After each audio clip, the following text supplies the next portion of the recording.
तो गाइस आज हम बात करेंगे हाई क्लास मानवा के चैप्टर नंबर 49 के बारे में। और पिछले चैप्टर में हमने देखा था होआशु पार्क 5 वर्सेस 5 वाली फाइट से बाहर हो चुका होता है, यानी कि एलिमिनेट हो चुका होता है। और वैंग डैम अब थोड़ा तमीज से इस फाइट को करने की ठानता है। लेकिन दूसरे सीन में चॉन हक्सा अपने पर्सनल थिएटर में अपनी मदर को देख रहा होता है स्क्रीन में। और ऑब्वियसली अगर वो अपनी मदर को देख रहा है तो शायद थोड़ा सा इमोशनल सा फील ही कर रहा होगा। इसी चीज का फायदा उठाते हुए यहाँ पे आती है बैंग बे हाई स्कूल की रिप्रेजेंटेटिव यांग चैरिन, जो उसके पीछे से आके उसके बगल में बैठ जाती है और कहती है, आखिर तुम ये क्या देख रहे हो?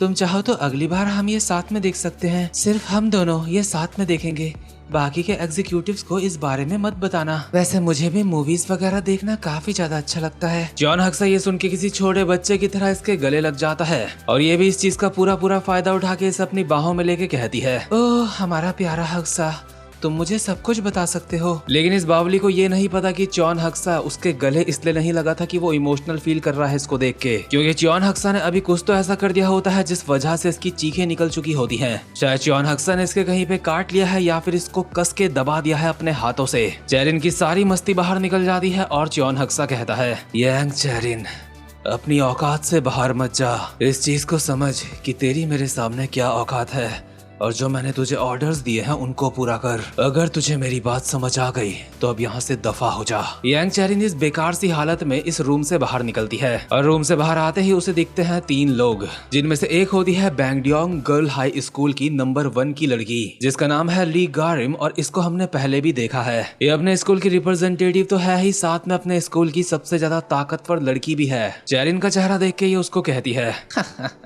तेरा चेहरा देख के लगता है तूने कुछ ऐसा करा जो तेरी औकात से बाहर था। मैंने सही कहा ना महारानी जी? लगता है तेरे सोचने समझने की शक्ति खत्म हो चुकी है। तू बस चाहती है चॉन हक्सा के साथ चिपकना। कुतिया कहेंगी, तुझे क्या लगता है तू चॉन हक्सा की माँ है या फिर कुछ और है? ये बात ये चैरिन का गाल थपथपाते हुए कहती है और चैरिन इसका हाथ साइड करते हुए कहती है, अपने गंदे हाथ मुझसे दूर रख और इससे पहले कि तू मुझसे जले तू जाके अपना काम कर। यहाँ पे मेरे सामने फालतू की बकैतियाँ करने की कोई जरूरत नहीं। गाड़ी में यहाँ से एक स्माइल के साथ जाते हुए कहती है, तू छोटी चूहिया, एक बात कभी मत भूलियो और वो ये है कि एक दिन मैं तेरे चेहरे का नक्शा बिगाड़ दूंगी। इसके बाद चैरिन एक सुनसान सी जगह पे जाती है जहाँ पे पहले से एक बंदा उसका इंतजार कर रहा होता है, जो उसी के स्कूल का नंबर 1 स्ट्रॉन्गेस्ट ताकतवर बंदा होता है। यानी कि चैरिन बैंग बे स्कूल की रिप्रेजेंटेटिव है और ये जो बंदा है ये बैंग बे स्कूल का सबसे ज्यादा ताकतवर बंदा है। इसके हाथ में एक पेन ड्राइव होती है और ये चैरिन को कहता है, चैरिन आखिर तेरे चेहरे को क्या हुआ? लेकिन मुझे जो काम मिला था मैंने उसको अच्छी तरीके से पूरा कर लिया है। इसका जुगाड़ करना मेरे लिए थोड़ा मुश्किल था,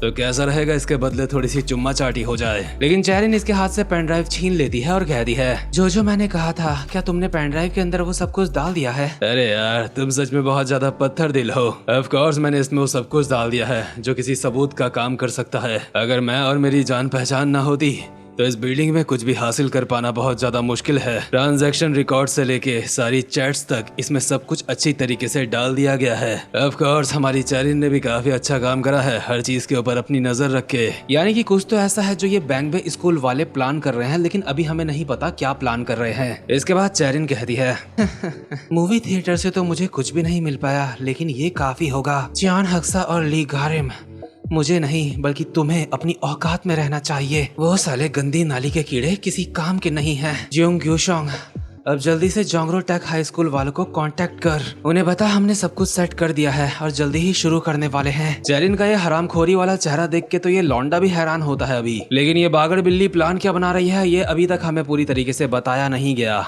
इसके बाद हम वापस से 5 वर्सेस 5 वाले टूर्नामेंट पे पहुंचते हैं वैंग डैम के, जहां पे माहौल पहले से अब काफी ज्यादा बदल चुका होता है, क्योंकि वैंग डैम ने होंगयोन हाई स्कूल के नंबर 4 को उड़ा के रिंग के बाहर फेंक दिया होता है। एक ही झटके में इसे रिंग से बाहर करके वैंग डैम अपना टारगेट बनाता है उनके स्कूल के नंबर 2 को, उसको मुक्का मार के पीछे कर देता है। वैंग दोबारा से इसके एक मुक्का मारते हुए कहता है, अबे साले एक जगह पे खड़ा रहे। लेकिन ये वैंग डैम के मुक्के से बच जाता है, लेकिन इतना काफी नहीं है क्योंकि अचानक से इसके पीछे से आ जाता है जियोंगजिन। जियोंगजिन का एहसास होते ही ये जुंगजिन के ऊपर अंधाधुंध मुक्के चला देता है, लेकिन जुंगजिन सारे के सारे डॉज करता है और इसको समझ नहीं आ रहा होता अचानक से ये लोग इतना बदल कैसे गए हैं, इतना अच्छा कैसे खेल रहे हैं ये रिंग के अंदर। लेकिन ज्यादा सोचने का वक्त तो जुंगजिन स्पोर्ट्स के मामले में किसी को नहीं देता। जुंगजिन अचानक से इसका हाथ पकड़ के इसको एक पटकी मारता है रिंग से बाहर फेंकने के लिए। इसकी टांगे आधी रिंग से बाहर पहुंच चुकी होती है, लेकिन आधी बॉडी इसकी अब भी रिंग के अंदर होती है। इसका मतलब अभी तक ये पूरी तरीके से एलिमिनेट नहीं हुआ, लेकिन अगर जल्दी ही होंगयोन स्कूल वालों ने कुछ नहीं करा तो ये एलिमिनेट हो जाएगा।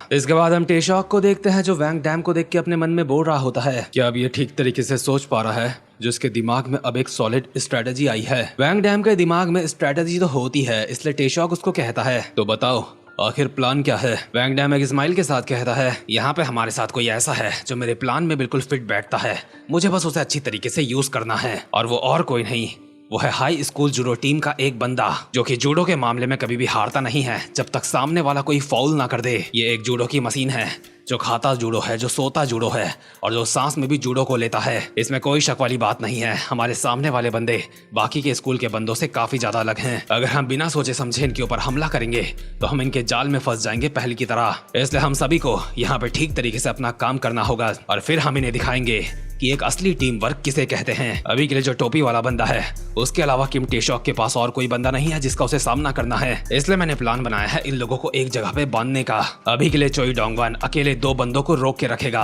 अगर चोई डोंगवान और टेशॉक थोड़ी देर के लिए उन लोगों को रोक पाते हैं तो मैं आसानी से बाकी बंदों को जुंगजिन तक लेके आ सकता हूँ। उसके बाद बस जुंगजिन को उनको उठा के बस बाहर फेंकना है। इसका मतलब जो टोपी वाला बंदा चैप्टर की शुरुआत में बाहर हुआ था उसको भी जुंगजिन ने फेंका था और वो प्लान करा था वैंग डैम ने। और वैंग डैम के प्लान के मुताबिक ही होंगयोन हाई स्कूल का नंबर 2 का बंदा भी वैंग डैम के जाल में फंस चुका होता है। ये आधा तो रिंग से बाहर हो ही चुका होता है। लास्ट में जुंगजिन इसके लात मार के इसको लगभग पूरा बाहर कर देता है, लेकिन ये नंबर 2 का बंदा इतना शाना होता है कि रिंग की जो लाइन होती है उसमें अपना हाथ रख देता है, यानी कि सिर्फ एक उंगली के फासले से ये बाहर होने से बच चुका है। इतने में ही डोंगवान ने जिन 2 बंदों को अकेले रोक के रखा होता है इनमें से जो लड़की होती है वो भागते हुए जाती है अपने नंबर 2 को बचाने के लिए, लेकिन ये अब भी डोंगवान की रेंज के अंदर होती है। इसलिए डोंगवान इसके बाल पकड़ता है और कहता है आखिर तेरी हिम्मत कैसे हुई भागने की। बाल पकड़े जाने की वजह से ये बिल्कुल लड़कियों की तरह ऐसे करती है जैसे लड़कियां करती है, आउच ऐसा कुछ जो होता है ना। ये सुनकर डोंगवान थोड़ा सा घबरा जाता है और अपने मन में कहता है क्या मैंने उसके बाल को ज्यादा ही कस के पकड़ लिए?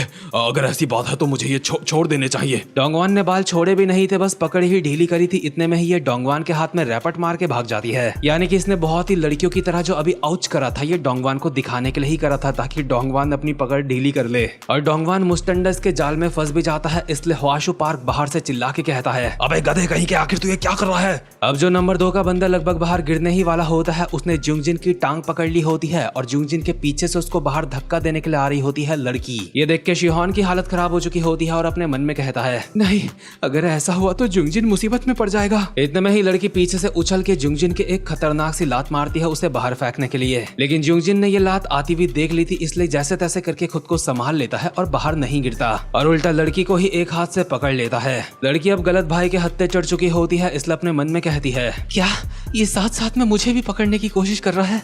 आखिर इसकी कोर स्ट्रेंथ कितनी खतरनाक है। लेकिन ये हरामजादा तो अपने स्कूल में लो रैंकिंग का बंदा है ना, या फिर कहीं ऐसा तो नहीं जो रैंकिंग हमें पता है वो सारी गलत थी। चीजें अभी काफी ज्यादा खराब हो चुकी हैं।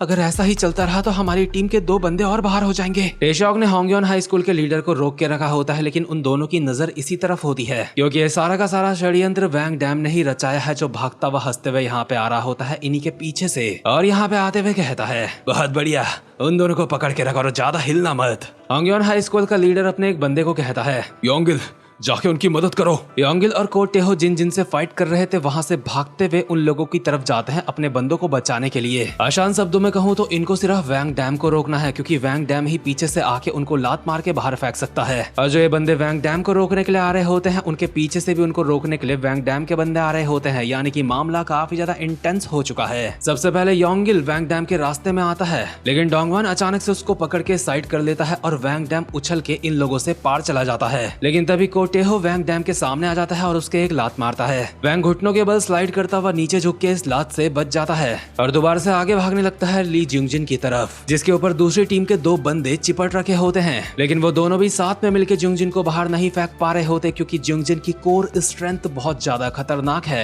इसलिए आप सबके लिए एक एडवाइस, हमेशा अपनी कोर स्ट्रेंथ को स्ट्रॉन्ग करना। अभी पीबैक हाई स्कूल के बंदों के लिए उम्मीद की किरण जग चुकी होती है। भले ही शुरुआत में होआशु पार्क बाहर पहुंच गया था, यानी कि आउट हो गया था, लेकिन अब अगर वैंग डैम दूसरी टीम के 2 बंदों को बाहर कर देता है लात मार के, तो ये काफी ज्यादा एडवांटेज में हो जाएंगे। गॉक्यून और शिहोन को इस बात से काफी ज्यादा खुशी हो रही होती है कि वैंग डैम की अंदर की टीम स्पिरिट जाग रही है। लेकिन इसके बाद कुछ ऐसा होता है कि ये लोग काफी ज्यादा हैरान हो जाते हैं। वैंग जैसे ही जुंगजिन के पास पहुंचता है तो वो दूसरी टीम के बंदों के लात मार के उनको बाहर नहीं करता, बल्कि उछल के सीधा जुंगजिन की ही कमर में एक खतरनाक सी लात बजा देता है, जो कि पीबैक हाई स्कूल के सारे लोगों के लिए काफी ज्यादा हैरानी वाली बात है, लेकिन मेरे लिए नहीं है। वैसे तो ये चैप्टर यहाँ पे खत्म हो चुका है, लेकिन मैं आप सबसे पूछना चाहता हूँ कि आखिर वैंग डैम ने दूसरे स्कूल के बंदों के लात ना मारने की बजाय जुंगजिन के लात क्यों मारी? मेरे हिसाब से तो वैंग डैम अभी जो बेस्ट चीज कर सकता था वो यही थी। लेकिन आगे क्या होता है ये हम देखेंगे अगले चैप्टर में। उम्मीद करता हूँ कि आपको आज की वीडियो भी अच्छी लगी हो।